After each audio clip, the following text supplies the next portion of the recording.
अस्सलाम वालेकुम फ्रेंड्स, कैसे हैं आप सब। उम्मीद करता हूँ आप सब ठीक ठाक होंगे। मैं बिल्कुल ठीक ठाक हूँ, शुक्र अल्हम्दुलिल्लाह। आज बात कर रहे थे तुर्की से पाकिस्तान का जो हमारा सफ़र था, या तुर्की से पाकिस्तान की जो हमारी डंकी थी उस हवाले से।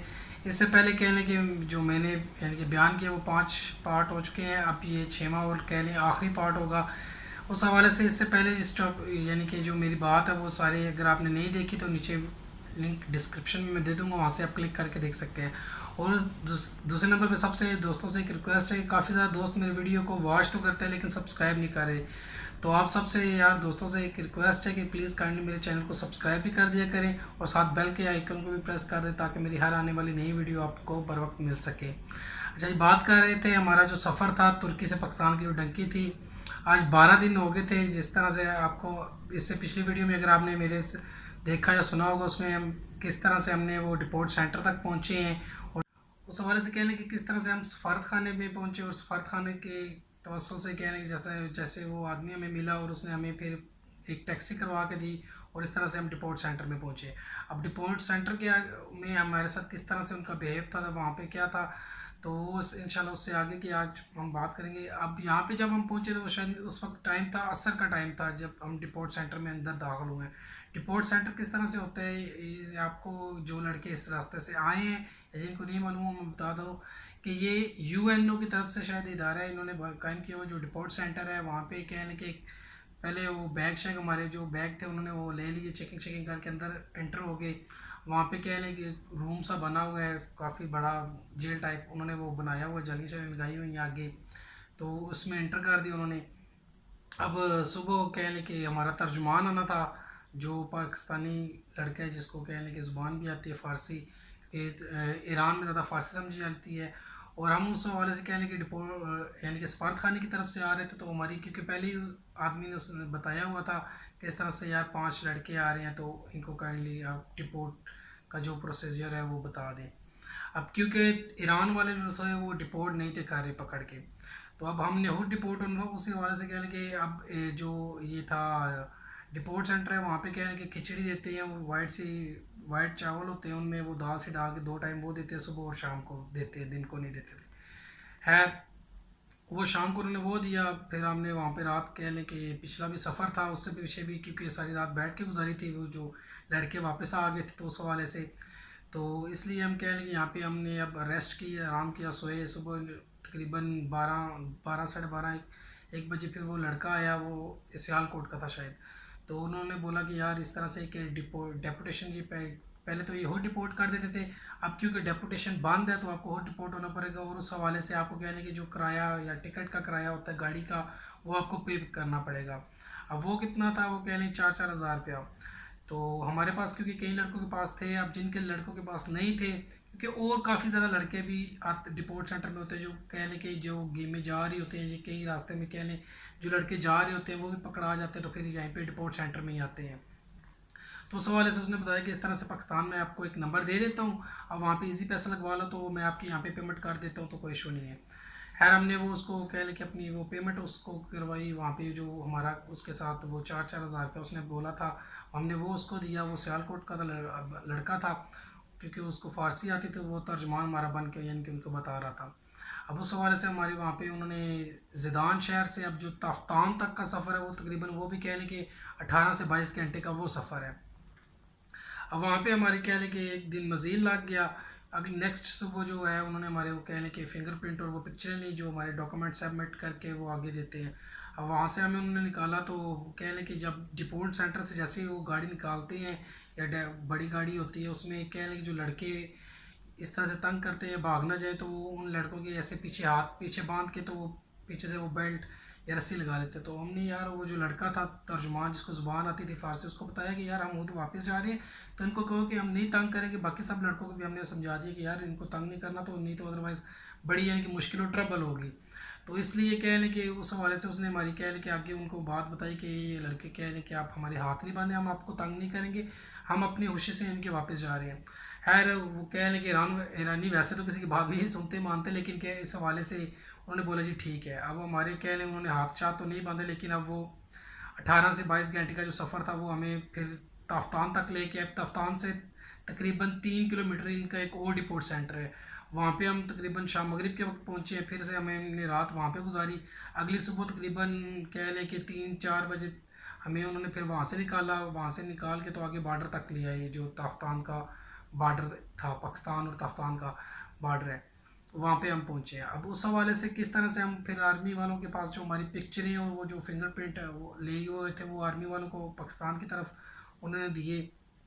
तो तकरीबन हमें इधर लाइन में उन्होंने बिठा दिया कि आप इस तरफ बैठ जाइए। अब जिस पॉइंट पे हमें उन्होंने बिठाया उससे कह लें कि साथ ही ना इमिग्रेशन रोड है, यहाँ से ये गाड़ियाँ आती जाती हैं, जो बंदे इलीगली या ज़ियारतों पे जाते हैं, या जो गाड़ियाँ ट्रांसपोर्ट आती हैं, उस तरफ हम बैठे हुए थे। साथ ही कह लें कि एक रेलवे का ट्रैक था जहाँ से आर्मी वालों ने हमें वसूल किया। इस हवाले से यार मैं आपको कह लें कि पाकिस्तान आर्मी को भी सलाम पेश करता हूँ यार। उन्होंने कह रहे कि अब कई लड़कों के पास, जैसे हमारे पास कोई पाकिस्तानी डॉक्यूमेंट्स नहीं था ना ही उस तरह से, लेकिन ये थी कि ज़ुबान आती थी। तो उस हवाले से आर्मी वालों ने जब हमने वो कह लें पाकिस्तानी अपना परचम देखा, तो वहाँ पे फिर कह लें कि जोश जो होता है, क्योंकि 2-3 साल हो गए थे वापस इस रास्ते से गए हुए, जब जैसे ही हमने पाकिस्तान का वो परचम देखा और अपने पाकिस्तानी भाई यानी कि आर्मी वाले देखे, तो हम सब ने कह लें कि नारे लगाने शुरू कर दिए, नारे तकबीर, अल्लाह अकबर, तो पाकिस्तान, तो पाक फ़ौज जिंदाबाद। खैर आर्मी वाले ने हमें बोला कि आप बैठ जाइए, ऐसे शोर नहीं करें, नहीं वरना हम आपको फिर वापस कर देंगे। खैर उस हवाले से हम अब आराम से बैठ के, आर्मी वालों ने हमसे पूछा यानी कि जिन जिन के पास कोई आईडी कार्ड या पासपोर्ट है तो वो बाहर निकाल लें, तो जिन लड़कों के पास नहीं वो थोड़ा पीछे होके बैठ जाए। अब हमें यानी कि हमारे पास कोई डॉक्यूमेंट्स नहीं था, हमें यही था यार कहीं पे ये वापस ही ना कर दें ईरानियों को। खैर उस हवाले से कह लें कि फिर आर्मी वालों ने मतलब पूछा, जो आर्मी वो देखे उनके आईडी कार्ड और पासपोर्ट, वो उनको निकाल लिया। अब रह गए थे हम, इनके पास कोई डॉक्यूमेंट्स नहीं था, तो फिर उन्होंने हमसे पूछा कि आप किस किस इलाके से हो। तो हमने उनको यह अपना जो डिस्ट्रिक्ट था उसका बताया और जो तहसील उसका बताया। तो उस हवाले से आर्मी वालों को इस बारे में काफ़ी ज़्यादा नॉलेज आती है कि ज़ाहिर है कि पाकिस्तान के शहरों के नाम लेना पाकिस्तानी है। तो उस हवाले से उन्होंने हमें कह रहे कि जो फिंगरप्रिंट भी दिए होते हैं उसका भी डॉक्यूमेंट वो जो होता है रिकॉर्ड होता है, उस हवाले से उन्होंने हमें वसूल किया। अब ये था पाकिस्तान से ताफ्तान तक का जो हमारा सफ़र था। तकरीबन 14 दिन हो गए थे हमको इस्तांबुल से निकले हुए। 6 दिन तो वो पिछले कह लें कि जो, अगर आपने मेरी इससे पहली वीडियो देखी होगी तो उसमें मैंने आपको बताया था कि क्योंकि बर्फ़बारी बहुत ज़्यादा थी और -14-15 होगा यार, इतनी इतनी बर्फ़ थी कि 3-3 4-4 फुट बर्फ़ थी, जिस बर्फ़ में हम 12 से 16 घंटे चले हैं पैदल। और रास्ते में इसलिए यानी कि जो जाते हुए मुश्किलात थे वो ये था कि क्योंकि पानी की था और वापसी भी हमारी इसलिए ज़्यादा ट्रबल नहीं थी कि जहाँ पे भी प्यास लगती तो बर्फ़ पड़ी हुई थी, यानी कि वो बर्फ़ उठाते थे, मुंह में डालते थे और कह लें कि अपना सफ़र स्टार्ट कर देते थे। और ईरान से यानी कि इस्तांबुल से कुछ हम साथ जो चीज़ें लेके आए थे, जिस तरह से खजूरें थी और चॉकलेट्स थी और कुछ चीज़ें थी, वो हमारे साथ ही थी। जिस तरह से जाते हुए हमें तंग करते हैं कि जगह जगह यानी कि मार्क उठाई है, पैसे निकालो, फूल दो, वापसी पे वो हमारे साथ ऐसा कोई सीन और सिनेरियो नहीं था। वापसी पे कह रहे हैं कि हमें किसी ने टच भी नहीं किया। इवन जो हमारे मोबाइल थे या जो हमने बैग या जितनी वो चीज़ें थी बिल्कुल हमारे पास वो पाकिस्तान हम लेके आए। पाकिस्तान आर्मी वालों ने इस तरह से किया, पाकिस्तान आर्मी वालों ने हमें वसूल किया और उसके बाद उन्होंने एक पुलिस की चौकी है वहाँ पे हमें दे दिया। पुलिस की चौकी तकरीबन जहाँ पे कह लें कि अब जैसे हम वहाँ पे चौकी में एंटर हुए हैं, तो उस हवाले से कह लें कि जैसे जो ये इलाके के आसपास के होते हैं उनको इन चीज़ का बाखूबी आइडिया होता है कि ये जो लड़के पकड़ा जाते हैं वापस आते हैं, उस हवाले से वो खाने वाली चीज़ें ले आते हैं, सिगरेट ले आते हैं, बिस्किट ले आते हैं, कुछ चावल कोई ये वो, क्योंकि इस रास्ते में मैंने आपको पहले बताया खाने पीने के लिए कुछ भी नहीं मिलता है ईरान में। तो कई लड़कों के पास जिनके पास पैसे होते हैं तो वो चीज़ें लेते हैं, तो वो चीज़ें खाई हमने। खैर अब जो पुलिस वाले उन्होंने कह लें हमें वहाँ से भी निकाला और एफसी वाले जो एहलकार है उनके हवाले कर दिया। अब उस हवाले से मैं कह लें कि पाकिस्तान एफसी वालों को भी माशाल्लाह से शुक्रिया अदा करूँगा कि उन्होंने हमारे साथ बहुत ज़्यादा यार कॉपरेट यानी कि कॉपरेट किया और अच्छे तरीके से हमारे साथ बिहेव किया। उन्होंने साहब एक बात बताई यार कि आप हमारे मेहमान हैं, आप इस रास्ते से जाते हैं, हम आपको पहले तो रोकते हैं, अब आप ज़ाहिर है जो जलालत देख के आए हैं, अब उस हवाले से हम आपसे एक ही बात करेंगे, अगर आप हमें तंग करेंगे तो आप तंग होंगे। तो हमने उनको अच्छी बताया यार, अच्छी तरह से यानी कि बात बताई कि जो सच था हमने वो बयान किया कि इस तरह से हम आ रहे हैं, तो ये वो सारी अपनी जो थी। अब एफसी वालों के पास जैसे हमने एफसी वालों के एक सेंटर है वहाँ पे हम पहुँचे हैं, वहाँ पे एक मेस बनी हुई है, वहाँ पे मेस पे एफसी वाले जो अलकार उन्होंने हमें बताया कि आप इस तरह से ना खाने पीने के लिए, यानी कि अगर आपके पास पैसे नहीं भी है तो सुबह इस तरह से है कि आपका जुर्माना होगा, मजिस्ट्रेट साहब यानी कि अदालत में हम आपको पेश करेंगे तो आपको जुर्माना होगा। और जिन लड़कों के पास पैसे हैं तो ठीक है वो यहाँ से खाना पीना खा सकते हैं, अगर जिनके पास नहीं भी है तो हम सबको आपको एक नंबर अलाट कर देते हैं, आप उस नंबर पे यानी कि अगर चावल या चाय या जो भी कुछ भी बिस्किट या बोतल या जो खाना पीना है वो आप खा लें सुबह, यानी कि इजी पैसा या मोबली कैश, जिस बंदे ने जिस तरह से भी वो बंदा आएगा, आपने जितनी पेमेंट मंगवानी हुई वो आपको मिल जाएगी। अब वहाँ पे हमने रात गुजारी और उस हवाले से उन्होंने हमारा एक पेपर वर्क किया, यानी कि किस तरह से हम गए और वो सारी चीज़ें। उस सुबह तकरीबन शाम का टाइम हो गया, फिर हमने रात वहीं पे गुजारी एक दिन, रात मज़ीद, यानी कि 14 दिन हो गए थे हमें। अब हमारे माइंड में यही था कि हम यानी कि तफ्तान है और आगे आगे जो तफ्तान से कोयटा का सफ़र है वो हमारे माइंड में नहीं था, शायद बाकी लोगों के हो, लेकिन मेरे माइंड में नहीं था। यही था कि तफ्तान में पाकिस्तान में ही है। अब तकरीबन कोयटा से, यानी कि तफ्तान से जो कोयटा का सफ़र है वो भी तकरीबन कह लें कि 14 से 15 16 घंटे का सफ़र है। 18 घंटे का सफ़र होगा, इससे ज़्यादा इससे कम नहीं होगा। अब वो मज़ीद आगे का सफ़र है, वो किस तरह से था उस हवाले से कह लें कि अब जैसे उन्होंने हमारे वो जो डॉक्यूमेंट्स है वो सबमिट किए, सुबह तकरीबन 10 साढ़े 10 बजे वो जो था, एक लड़का आया लैपटॉप उठाए और मोबाइल हुआ, तो जिन लड़कों के पास पैसे थे उन्होंने वहीं पे यानी कि अपना जो जुर्माना था वो पे कर दिया। वो 4-4 हज़ार रुपये था तकरीबन, और जिसमें वो टिकट का भी किराया होता है, यानी कि तफ्तान से कोयटा तक का जो टिकट का गाड़ी का किराया होता है वो भी उसमें शामिल होता है। अब वो था, तो वो हमने वहाँ पे किया। फिर हमें वो उन्होंने जो था अदालत उनने पेश वहाँ पे पेश किया, हमें जुर्माना यानी कि जो था हमारे बनता था हमने वो दिया। उस हवाले से एफसी वालों ने फिर एक गाड़ी मंगवाई, यानी कि 72 सीटर जिसे कह कि डेवो कहते हैं, वो मंगवाई।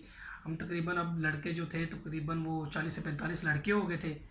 तो एफसी वालों ने हमें साहब बताई एक बात बताई कि यार रास्ते में अब इस तरह से आपका सफ़र है कि ये इलाका बलूचिस्तान का इलाका है, इसमें इलाका गैर है, तो अगर आपको किसी को भी कोई मुश्किल यानी कि खाने पीने के लिए कुछ चीज़ चाहिए होगी तो आप ड्राइवर या कनेक्टर जो है उस चीज़ उसको पैसे दे के मंगवा लिया, आप खुद नीचे नहीं उतरिएगा।